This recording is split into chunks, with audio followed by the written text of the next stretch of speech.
I was going through my gallery and recent pictures, and it hit me.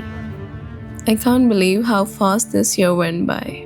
At first, it felt different.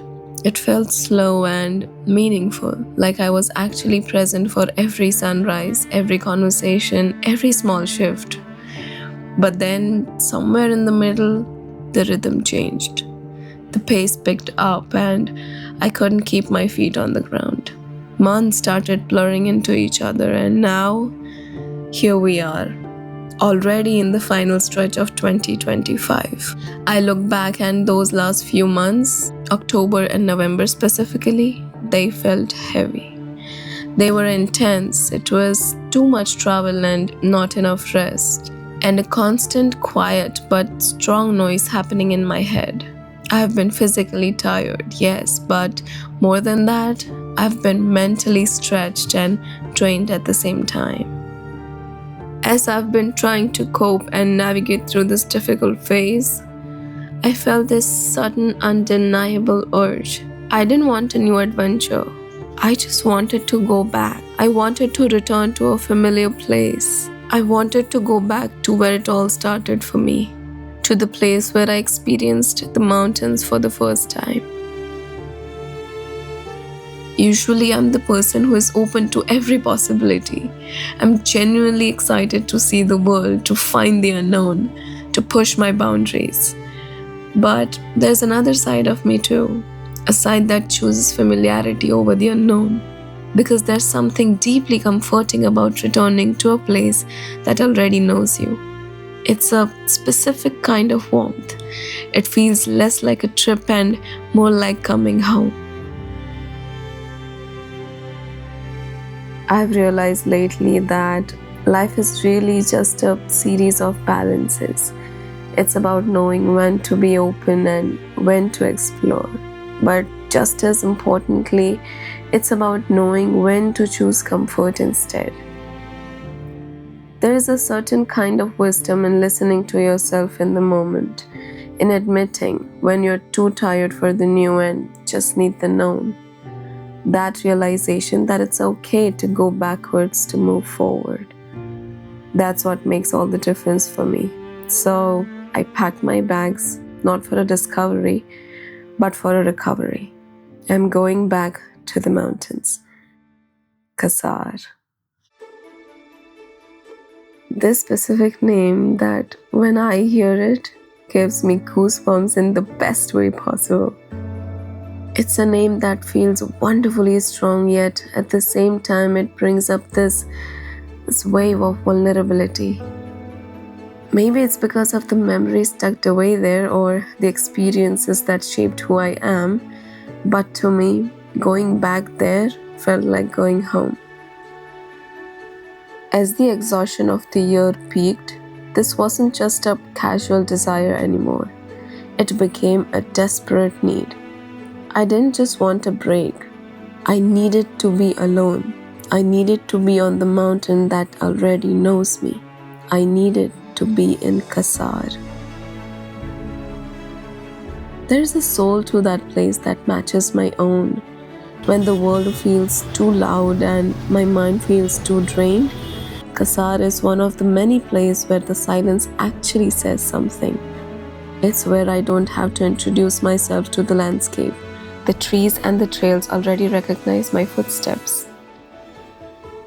After a very long wait and so much postponing, it was finally happening. I was getting there, but before the mountains, the journey gave me a gift. It led me back to my travel sister in Delhi, and I decided to stay with her for a couple of days before moving forward. This decision gave me the best few days that I needed before moving forward. Within the matter of nightly hours, I was in the mountains.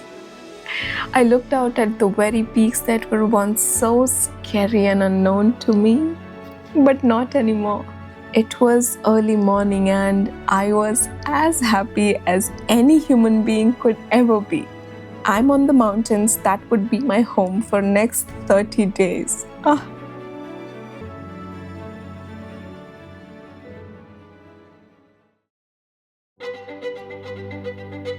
I was introduced to the cold, lively weather and to the room that would be my sanctuary. I looked out and there they were, the great Himalayas. They were so wonderfully intense. I remember the first time I saw them, I cried happy tears, and this time was only better. To see them again was like seeing someone close, someone deeply familiar. The reconciliation was painfully strong yet so happy. I just couldn't take my eyes off them. I'm back. I'm really back. The rest was history. I spent the next week reliving the moments I had experienced once before, meeting old friends, walking the familiar paths, and feeding my spiritual self. I made new friends too, whether they were the furry kind or the two-legged ones. My days were filled with reading or simply sitting in the sun because even though the weather was stunningly cold, the light was a gift. This time I was prepared for the chill, and after a week or so, I had a layer of sun on my skin in the best way possible. My routine here was simple and intact. I was eating local Pahadi dishes. I'm not gonna lie, I got a little chubby, but I don't mind at all.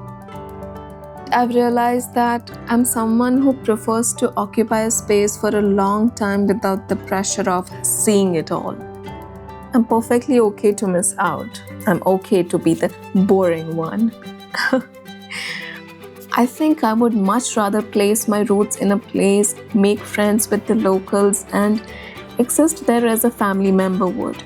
That is where I find my joy, in the quiet acts of being present. In those moments, there was no better heaven for me than right here. I'm so deeply glad I was able to return to this place that poured life back into me from its own essence, making me feel exuberant and ecstatic again. The last days of this year was filled with everything I could easily take in for granted.